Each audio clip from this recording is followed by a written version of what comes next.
원리로 이해하는 양쌤의 중학교 과학인강 13. 성질이 다른 공기 덩어리가 만나면 두 번째 시간 공부를 하겠습니다.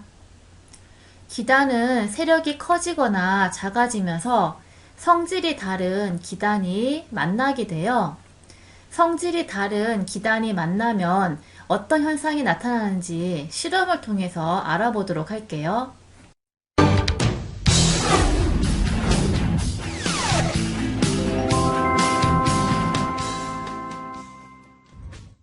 더운 물과 찬물이 만나는 실험을 통해 성질이 서로 다른 기단이 만나면 어떤 현상이 일어나는지 알아보겠습니다. 칸막이가 있는 수조에 파란색 물감을 탄 찬물과 빨간색 물감을 탄 더운 물을 각각 3분의 2 정도 넣습니다.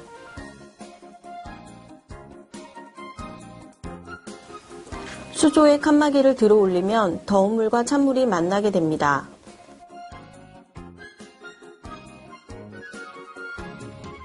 더운 물과 찬물은 바로 섞이지 않고 찬물이 더운 물 아래로 파고들면서 경계면이 만들어집니다.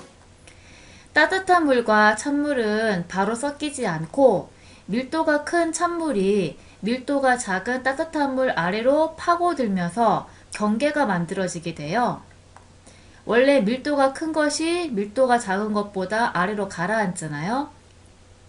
이런 찬물과 따뜻한 물 실험과 마찬가지로 찬 공기인 찬 기단과 따뜻한 공기인 따뜻한 기단, 이런 성질이 다른 두 기단이 만나게 되면 바로 섞이지 않고 경계면을 만들게 되는데 이 경계면을 전선면이라고 하는 거예요. 경계면이니까 전선면이라고 하는 거고요. 이 전선면과 여기가 지표죠. 이 전선면과 지표가 이루는 이 경계선, 이거를 전선이라고 하는 거예요. 경계선이니까 전선. 이거를 전선이라고 하는 거예요. 전선의 종류에 대해서 알아볼게요. 첫 번째는 한랭전선이에요. 이것은 여기 사진에 나와 있는 것처럼 찬 기단이 따뜻한 기단 쪽으로 이동을 할 때 만들어지는 전선이 한랭전선이고요. 한랭전선의 특징은 밀도가 큰 찬 기단이 밀도가 작은 따뜻한 기단 아래로 파고들게 되잖아요. 왜냐하면 밀도가 큰 물질은 밀도가 작은 물질 아래로 가라앉으니까요. 그러면서 따뜻한 공기를 급격하게 밀어 올려서 상승운동이 강하게 일어나게 되는 거예요. 그래서 찬 공기와 따뜻한 공기 사이의 경계면인 이 전선면이 기울기가 급하게 만들어지게 되는 거고요. 그리고 따뜻한 공기가 강하게 상승운동을 하면서 구름이 만들어지기 때문에 수직으로 발달된 저군형 구름이 만들어지게 되는 거예요. 저군형 구름에서 비가 내리는데요. 전선 뒤쪽에 만들어진 저군형 구름에서 비가 내리는데 이 만들어진 구름의 폭이 좁잖아요. 그래서 전선 뒤쪽에 좁은 지역에서 비가 내리게 되는 거고요. 이때 내리는 비는 저군형 구름이 두터우니까 많은 양의 비가 내리고, 그리고 여기에 있는 찬 공기와 따뜻한 공기는 전선과 함께 이동하고 있거든요. 그래서 한 지역에서 이 좁은 구름이 비를 뿌리면서 금방 지나가겠죠. 그래서 짧은 시간 동안에 비가 오게 되는 거예요. 이렇게 짧은 시간 동안에 많은 양의 비가 오는 거를 소나기라고 하는 거죠. 그래서 이 한랭전선의 경우에는 전선 뒤쪽 좁은 지역에 소나기가 내리는 현상이 있고요. 소나기와 더불어서 이 정나눈 구름에서는 천둥과 번개 현상이 나타나기도 하는 거예요. 이것이 한랭전선의 특징이고요. 그래서 한랭전선의 정의를 정리하면 찬 공기가 따뜻한 공기 아래로 파고들면서 생긴 전선이에요. 이렇게 찬 공기가 이동하면서 생긴 전선이기 때문에 한랭전선, 한랭이 차다니까 한랭전선이라고 이름 붙이는 거고요. 한랭전선의 기호는 이렇게 뾰족뾰족하게 그려주는 거예요. 그러니까 찬 전선이니까 차면 뭔가 뾰족한 느낌이 드니까 뾰족뾰족하게 기호로 그려줬다라고 해서 암기하면 될 거예요. 그때 한랭전선을 사이에 두고 여기 지역은 따뜻한 공기에 의해서 따뜻하고 구름이 없이 맑잖아요. 그런데 여기 지역은 찬 공기 때문에 춥고 구름이 있으며 소나기가 내리고 있죠. 이렇게 전선을 사이에 두고 여기와 여기 두 지역의 날씨는 매우 다르게 나타나게 되는 걸 볼 수 있어요. 두 번째 전선으로 온난전선에 대해서 알아볼게요. 온난전선은 따뜻한 기단이 찬 기단 쪽으로 이동하면서 만들어지는 전선을 얘기하는 거고요. 밀도가 작은 따뜻한 기단은 밀도가 큰 찬 기단 위를 타고 올라가겠죠. 왜냐하면 밀도가 큰 물질 위로 밀도가 작은 물질이 뜨니까요. 이렇게 따뜻한 기단이 찬 기단 위로 타고 올라가면서 상승운동이 약하게 일어나게 돼요. 그래서 두 기단의 경계면인 이 전선면의 기울기가 완만하게 형성이 되고요. 그리고 따뜻한 공기가 약하게 상승운동을 하기 때문에 층운형 구름이 만들어지게 되는 거예요. 그래서 이 구름에서 비가 내리게 되는데 전선 앞쪽에 형성된 구름에서 비가 내리게 되는데 넓은 지역에 구름이 생기기 때문에 전선 앞쪽 넓은 지역에 층운형 구름에서 비가 내리게 되고요. 이 비는 층운형 구름은 얇기 때문에 약한 비가 이슬비라 그러죠. 약한 비가 내리게 되고 그리고 여기에 있는 기단과 전선이 이렇게 이동을 하고 있잖아요. 그랬을 때 한 지역에서 봤을 때 구름이 넓기 때문에 한 지역에서 봤을 때 이 구름이 지나갈 때 오랜 시간 동안 비가 내리게 되겠죠. 구름이 넓으니까요. 그래서 오랜 시간 동안 약한 비, 지속적인 비가 내리게 된다는 거예요. 그래서 이 경우에도 온난전선을 사이에 두고 여기 지역은 따뜻한 공기가 있으니까 따뜻하고 구름이 없이 맑은 날씨인데 전선 앞 지역은 찬 공기가 있으니까 춥고 구름에서 이슬비가 지속적으로 내리는 이런 전선을 사이에 두고 두 지역의 날씨는 매우 다르게 나타나는 것을 볼 수가 있는 거예요. 그래서 온난전선을 정리해 보면요. 온난전선의 정의는 따뜻한 공기가 찬 공기를 타고 위로 올라가면서 생긴 전선을 온난전선이라고 한다는 거죠. 따뜻한 공기가 이동하면서 생긴 전선이니까 따뜻한 공기니까 온난, 따뜻한을 붙여서 온난전선이라고 얘기하는 거고요. 온난전선의 기호는 이렇게 둥글둥글하게 그러니까 따뜻한 전선이니까 따뜻하니까 왠지 느낌이 둥글둥글하죠. 그래서 둥글둥글한 기호로 그려준다 라고 외워주면 되겠어요. 그래서 한랭전선과 온난전선을 배웠는데요. 두 전선의 특징을 구분해 보도록 할게요. 우선 찬 공기가 더운 공기 쪽으로 이동하면서 만들어지는 전선이 한랭전선이고요.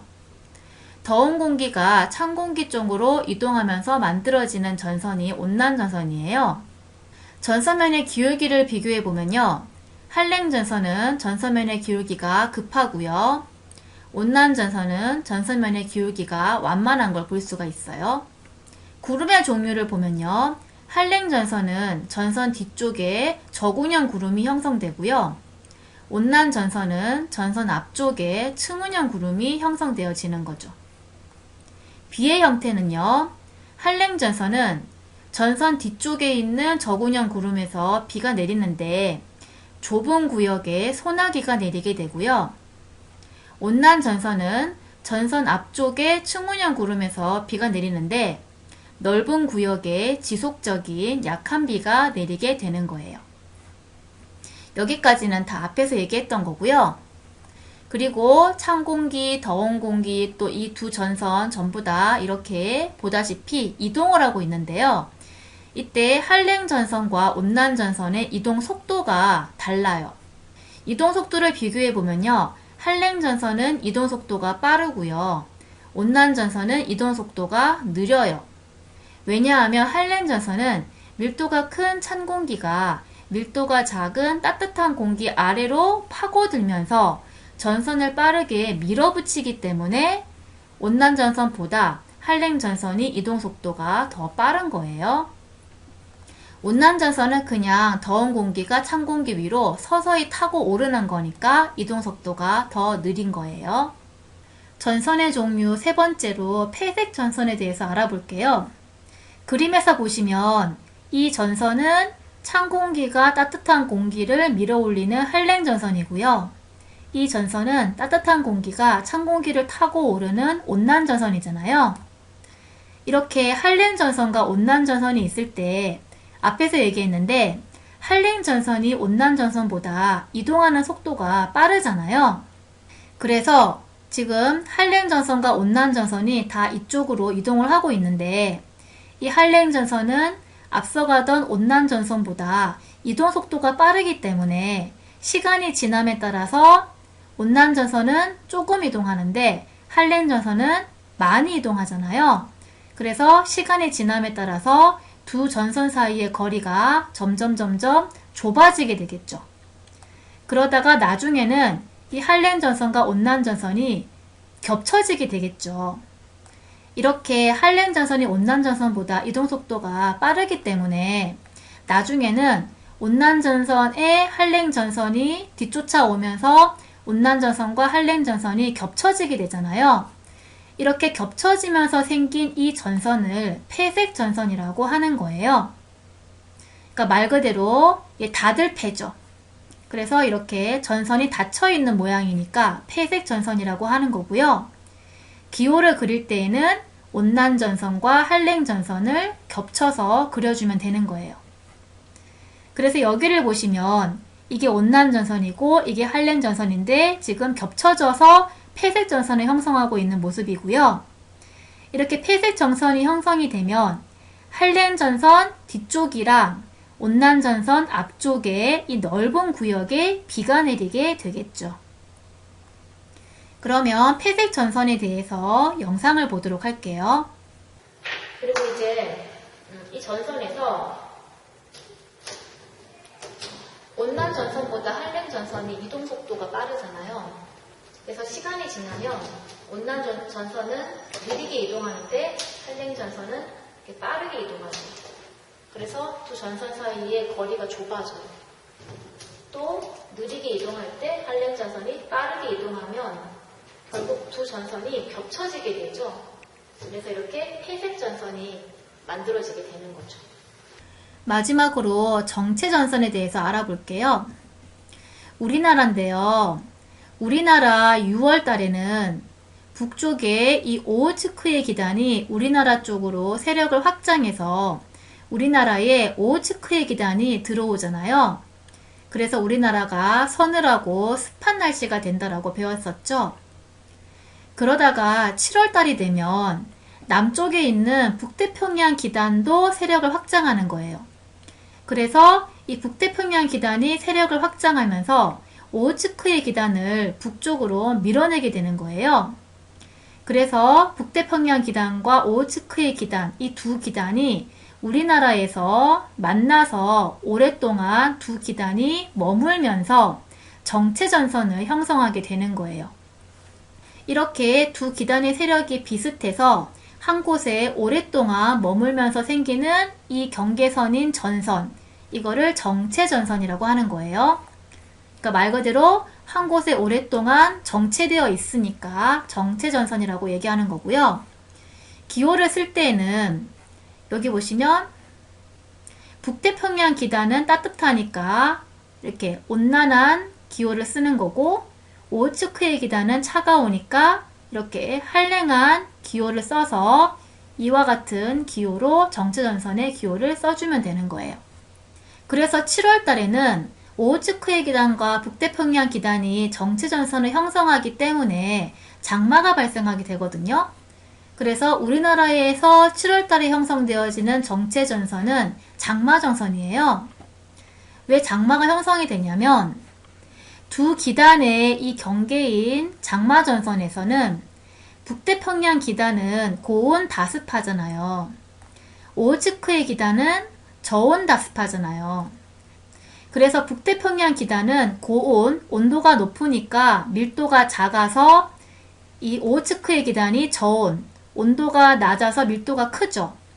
그래서 이 북태평양 기단의 더운 공기가 오호츠크의 기단의 찬 공기 위로 상승하게 되는 거예요. 그래서 이 장마전선의 이 북쪽 여기 지역에 구름이 형성이 되겠죠. 그런데 두 기단 다 다습하잖아요. 수증기가 많잖아요. 그래서 구름이 많이 생기는 거예요. 그 많은 구름에서 많은 양의 비가 내리는데 이게 정체전선이니까 오랫동안 비가 내리게 되겠죠. 그거를 장마라고 하는 거예요. 이렇게 오랫동안 많은 양의 비가 내리는 장마 시기에 홍수가 발생하게 되는 거죠. 그것이 바로 7월달이고요. 그러다가 8월이 되면 북태평양 기단의 세력이 강해지면서 오호츠크의 기단을 북쪽으로 밀어내버려요. 그래서 우리나라의 북태평양 기단이 아예 들어오거든요. 그러면 장마는 끝나게 되고 우리나라는 북태평양 기단이 들어왔으니까 무덥고 습한 날씨가 8월 달에 시작이 되는 거예요. 이렇게 해서 오늘은 전선에 대해서 알아봤어요. 여기까지 수업을 마치도록 하겠습니다.